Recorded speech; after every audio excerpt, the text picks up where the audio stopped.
Hola, soy Susana Ferrandis. Hola, soy el doctor Alejandro Molina. Yo soy psicóloga especializada en sexología y terapia de pareja. Yo soy urólogo especializado en andrología, medicina sexual y estética genital. Somos socios. Y marido y mujer.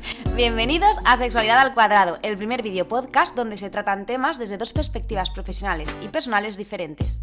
En este video podcast hablaremos de disfunciones sexuales, temas relacionados con la sexualidad, relaciones y problemas de pareja, y también resolveremos vuestras dudas. Cada viernes a las 8 de la mañana, un nuevo episodio. Os invitamos a que nos acompañéis y disfrutéis de nuestro contenido. Un abrazo.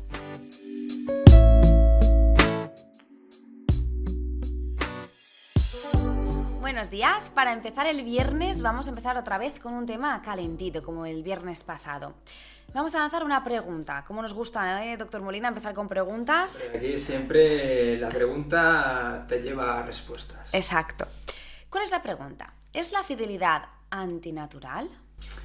Pues bueno, es un tema, como planteamos la semana pasada, también un poco, digamos, polémico, sin ir bien. Y yo creo que antes de responder a esa pregunta, creo que tendremos que analizar otras cosas antes para a lo mejor llevarnos directamente a la respuesta, ¿no? Y quizás cuando acabemos el episodio de hoy y nos formulemos otra vez esa pregunta, quizás nos la podamos contestar o no. ¿O no?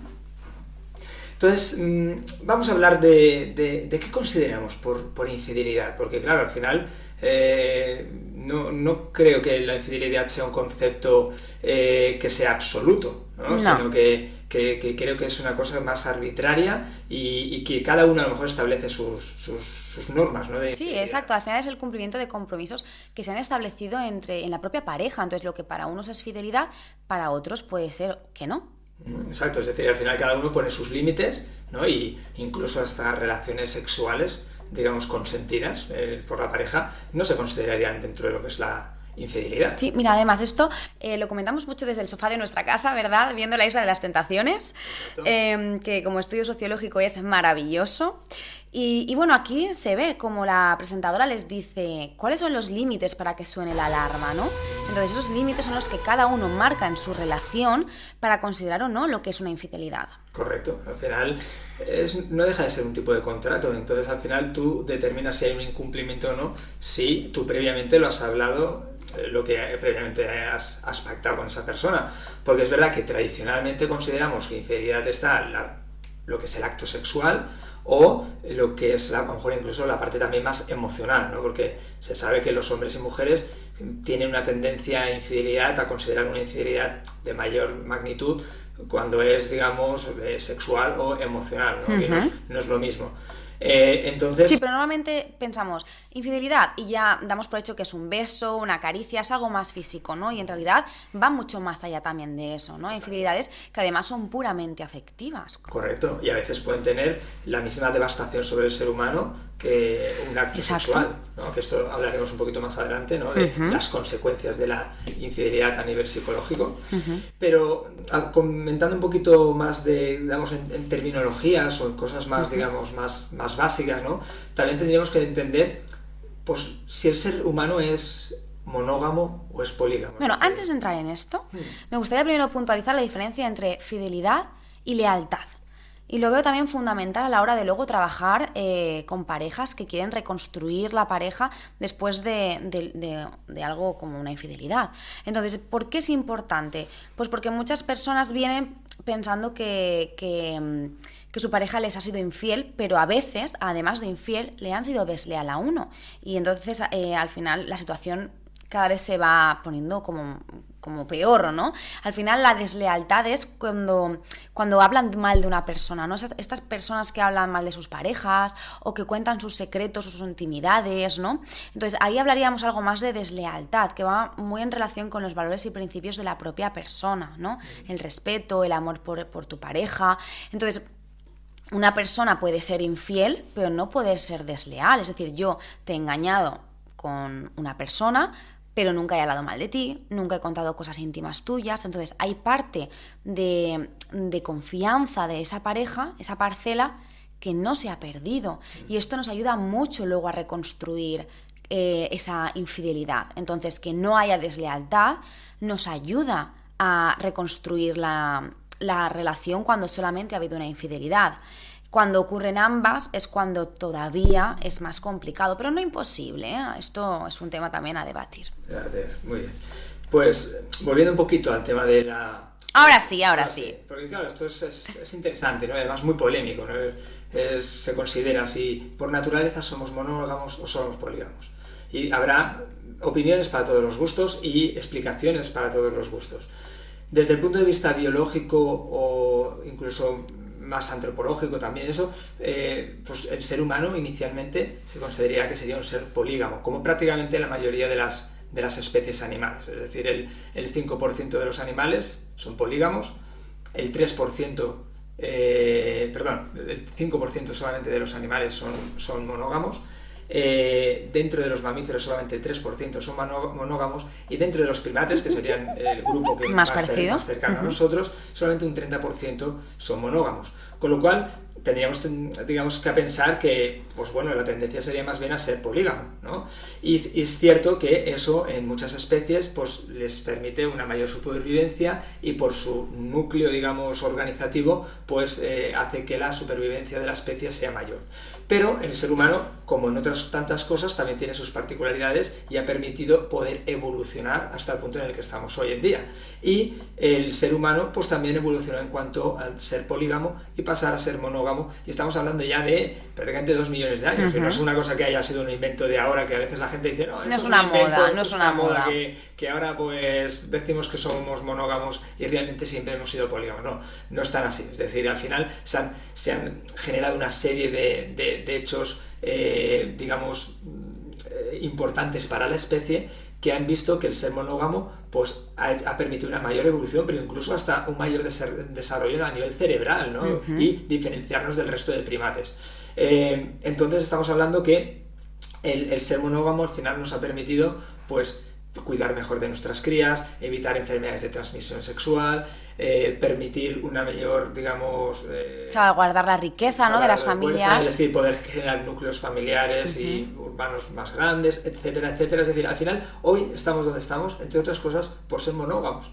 Con lo cual, pero al final es no es poca cosa, no es poca cosa. Totalmente, pero al final es verdad que es una elección que considero que desde la libertad cada pareja debe de tomar. Obviamente, porque al final decimos, pero entonces ¿qué quieres decir? ¿Que somos polígamos y ahora no somos monógamos? No, está demostrado que el ser humano tiene esas dos facetas, es decir, existen las facetas de poder ser polígamo y ser monógamo. De hecho, hay culturas que se abogan más por una por otra, ¿de acuerdo? Aunque luego influyen otros niveles, a nivel cultural, religioso y otras cosas, que pueden hacer moldear esa situación.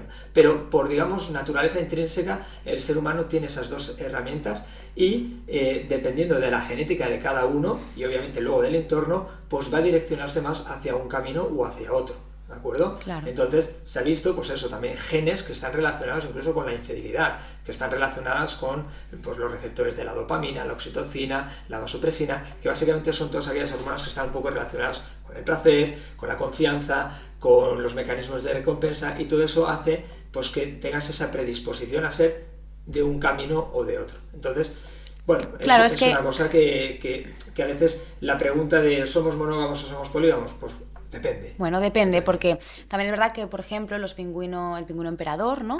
Es una historia que es bastante romántica. Pues aquí el pingüino, cuando ve a un miembro de su especie que le gusta, busca la piedra más bonita de la playa, ¿no? Se la deja en los pies, y es el pingüino el que, si le gusta, recoge esa piedra, ¿no? Y así es como que se unen hasta el fin de sus días. Entonces nos parece una historia muy bonita y muy esclarecedora de que bueno, que también debe de tener algo de natural la fidelidad. La fidelidad y el romanticismo. Y el romanticismo. Es decir, no solo el romanticismo es una cosa pasajera, de una moda de hace pocos años o cientos de años en los cuales el ser humano creó el romanticismo. No, el romanticismo ya se data de muchos años atrás, en tribus ancestrales, incluso en cosas tan bonitas como en unos pingüinos.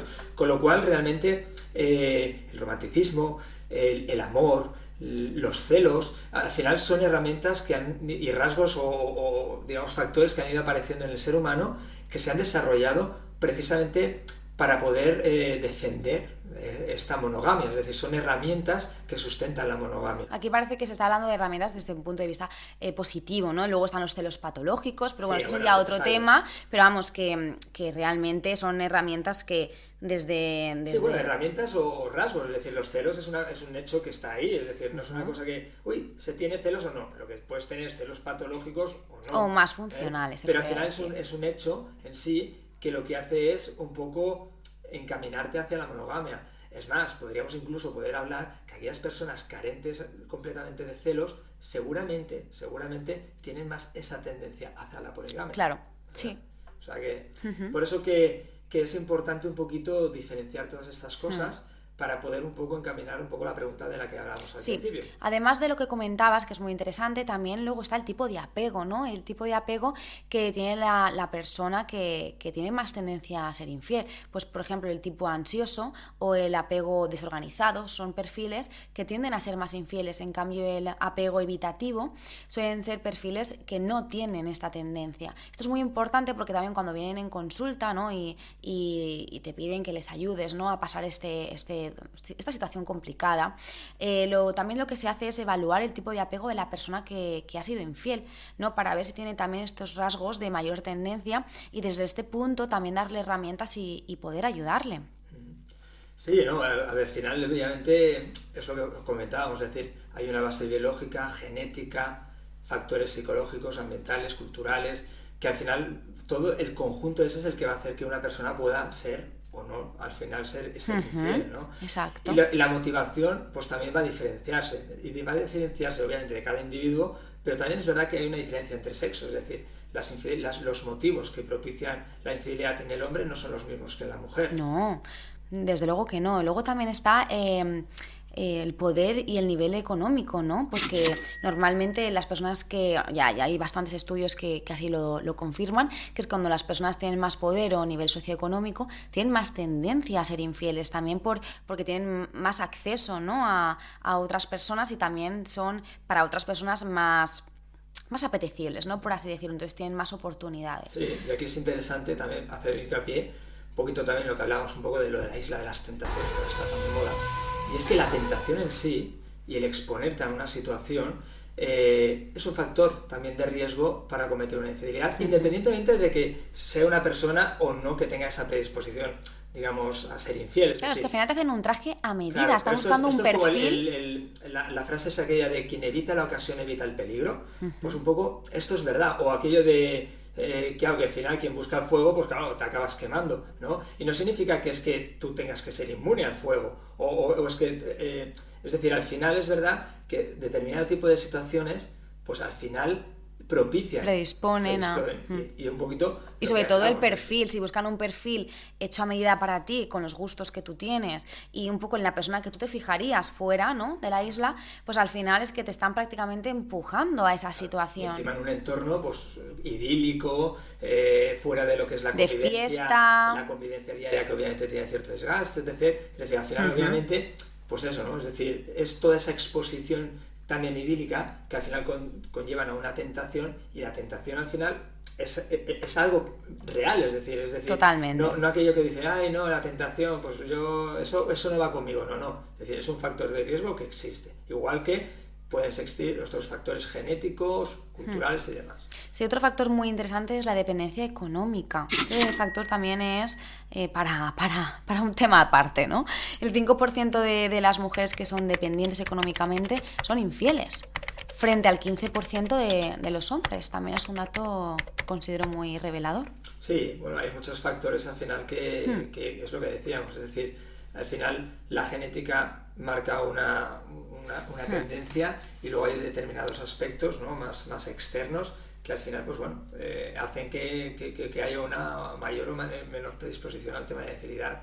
Entonces pues bueno, es importante un poquito conocer un poco los puntos débiles, ¿no? de cada situación, ¿no? Por ejemplo, ¿no? que decíamos, ¿qué motiva en el hombre o en la mujer el que haya una infidelidad? Pues los estudios dicen que en el hombre son más relacionados con la parte más sexual, ¿no? El buscar nuevas experiencias, variedad. Sin embargo, es verdad que la mujer va más por la parte más emocional, ¿no? De sentirse más deseada, volverse a sentir el centro de atención, sentirse pues, más vínculo con otra persona a nivel emocional. Entonces, es verdad que pues, esos diferentes motivos están ahí, aunque también es cierto que cada vez un poco la parte sexual en la mujer también va cogiendo cada vez más fuerza. Y eso tiene un poco lógica porque obviamente los factores culturales han ido cambiando. A partir de los años 60, con la revolución sexual, a nivel sobre todo a nivel de la mujer, pues claro, ha cambiado un poco lo que es el sexo para la mujer. Antes a lo mejor era un mero elemento de reproducción en el cual la mujer tenía un papel totalmente pasivo, y ahora al tener un papel activo en el cual ella disfruta y elige todo ese tipo de actos, pues también, oye, ha hecho que le pueda picar más el gusanillo, por decirlo de alguna manera, como le puede picar al hombre, y por lo tanto también esos porcentajes de motivación respecto al tema de por qué alguien se quiere, también se estén cambiando. Por lo tanto, de aquí a unos años, quién sabe si a lo mejor la motivación será totalmente distinta. De hecho, las estadísticas dicen que la mujer cada vez va más a la alza en infidelidades y que el hombre no va tan rápido, es decir, se va como estancando, ¿no?, en el punto en el que sí, además esto es curioso porque obviamente habría que analizar un poquito por qué se produce esta situación. Yo desde el punto de vista urológico puedo aportar una pequeña aportación, y es que los niveles de testosterona, cuando uno está en época, digamos, prematrimonial, entendiendo que el matrimonio como ya una relación muy consolidada, ¿no? Pues obviamente está demostrado que los niveles son más altos, y sin embargo cuando ya uno tiene una pareja estable, incluso ya es padre, los niveles de testosterona son más bajos. Si a esto además le añadimos que pues hay un cierto, con la edad, una tendencia también a que pueda ir disminuyendo el apetito sexual, por además muchos otros factores, es decir, estamos viendo que cada vez más hay parejas que se quejan porque su pareja masculina tiene poco apetito sexual. Cierto. Con lo cual, esto ahora es algo que parece como que rompe esquemas. ¿Y eso qué significa? Pues eso significa que la mujer también nota ahí unas carencias y por lo tanto es una fuente de poder buscarlo fuera.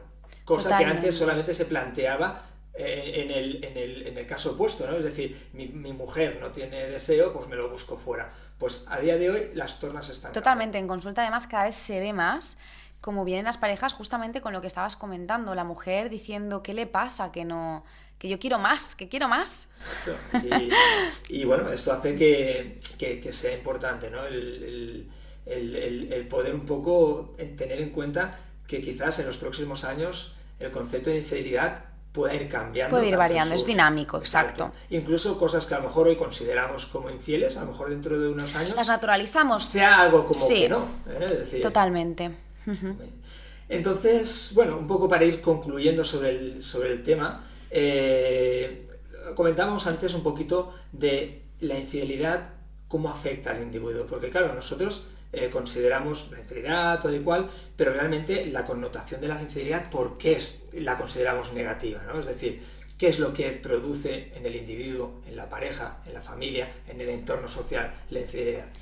Bueno, a ver, al final se ha estudiado que los efectos que ocasionan en la persona cuando se entera que le han sido infiel es bastante similar a lo que ocurre cuando hay un trauma. Cuando hay un trauma, ¿no? Hay un estrés postraumático, pues se vinculan bastante los síntomas, ¿no? Pues suele haber, pues eso, pues mucha tristeza, mucha rabia, depresión, ansiedad, rumiaciones, insomnio, es decir, va muy por la línea de un estrés postraumático. Tanto afecta a la parte cognitiva con estos pensamientos constantes una y otra vez, pero ¿por qué a mí? ¿Pero por qué? ¿Qué he hecho? Soy poca cosa, ¿no? Y obviamente con la consiguiente bajada de autoestima y demás, que esto obviamente hay que trabajarlo. Por otro lado, también a nivel conductual, ¿no? Pues produce esa agresividad de rabia, ¿no? De querer casi zarandear a la persona, pegarle un tortazo, ¿no? Como ese enfado, ¿no? Y también a nivel pues más emocional, pues lo que decía, acompaña sentimientos de tristeza, de pena, de ahora lloro, ahora estoy con rabia, ¿no? Entonces, bueno, sobre todo es importante decir que todos estos síntomas no son patológicos, es decir, forman parte de una situación de shock que de un momento a otro, sin esperarlo, te ha sobrevenido. Entonces lo más natural del mundo es tener este tipo de síntomas, ¿no? Que poco a poco con el tiempo, unas personas con mayor necesidad de ayuda, otras con menos, algunas con más tiempo, otras con menos, pero poco a poco eso se irá suavizando. Yo otra pregunta es interesante. Entonces, ¿una infidelidad se puede superar? Es una pregunta con telita. Bueno, para superar una infidelidad primero hay que querer superar una infidelidad, ¿no? Hay que poner sobre la mesa esa relación, si te merece o no la pena, por otra serie de cosas, ¿no? En sí, una infidelidad puntual, algo muy concreto, se ha visto y se ve en consulta constantemente que es superable y que incluso salen reforzados, y aunque parezca como muy de película, es cierto, porque al final hacen un trabajo con ayuda, con una guía. De atención, ¿no? Bueno, y básicamente porque suelen muchas parejas para superarlo necesitan ayuda, superarlo solos es complicado. Entonces, cuando van con ayuda tienen unas guías que les van diciendo por aquí no, esto sí, esto no. Y entonces se van marcando unos nuevos límites y unas nuevas normas de respeto, porque muchas veces la persona que ha sido engañada, ¿no? Pues se pone en una posición de reivindicación de ahora mando yo, ¿no? Ahora como tú quieres volver conmigo, pues ahora las normas las pongo yo. Y eso no puede ser así tampoco. Igual que la persona que ha engañado tampoco puede decir me estoy cansando ya de que siempre me lo estés diciendo, me estoy cansando ya de que... ¿Me entiendes? O sea, es como... Cada uno tiene que asumir un papel muy importante. y entonces, en el mismo camino, ¿no? Exacto. Entonces, lo primero es que ambas personas quieran poner solución y venir voluntariamente a pedir ayuda y a ser ayudados, esto principalmente. Y luego hacer un poco como de terapia más individual con los dos, ¿no? Pues a uno le vas a ayudar a mejorar la autoestima que seguramente le ha sido dañada, y todos estos síntomas que he dicho anteriormente que se relacionan con el estrés postraumático, pues evaluar en qué grado los tiene y ir trabajándolos. Por otro lado, la persona que ha engañado, evaluaremos el tipo de apego, como comentaba anteriormente, ver qué perfil, si tiene un perfil más de infidelidad o no, poder esto trabajarlo también, ver la causa y la motivación de esa infidelidad, porque bueno, pues puede ser por muchos motivos, puede ser porque habrá algunas que sean salvables y a lo mejor hay otras que realmente dices, mira, sí, es que... por ejemplo, hay perfiles más complejos, por ejemplo, perfiles que necesitan constantemente estímulos diferentes, es decir, yo soy una persona, no tiene sentido no puedo intentar... ser hoy morena de ojos claros, mañana rubia de ojos marrones, pasado medir unos 70, al otro medir unos 60, es decir, porque necesita como estímulos muy diferentes, como estar con personas diferentes, entonces eso es muy complicado, ¿no? De poder. Luego también, pues, personas que tienen la autoestima muy baja, entonces también tienen un perfil así un poquito más narcisista y necesitan constantemente que ser gustados. Sí, y al final su autoestima y su autoconcepto va en función de las personas con las que ligan. Claro, no es lo mismo que ya, por ejemplo, infidelidad que se ha producido por una serie de carencias y que esas carencias pueden ser salvables. Eso es salvable, por la monotonía. Aunque es cierto, ¿no? Que a lo mejor quizás el elemento más importante, a lo mejor para poder salvar esas relaciones, el recuperar esa confianza, ¿no? Porque eso es lo más complicado. Es lo más complicado, ¿no? Pues hay que ver hasta qué punto esa confianza se ha roto. Es decir, lo que os comentábamos antes de la infidelidad y la deslealtad. No es lo mismo que una persona me engañe 2 veces que además, aparte de físicamente, además hable mal de mí, cuente mis intimidades, porque eso es mucho más complicado de reconstruir.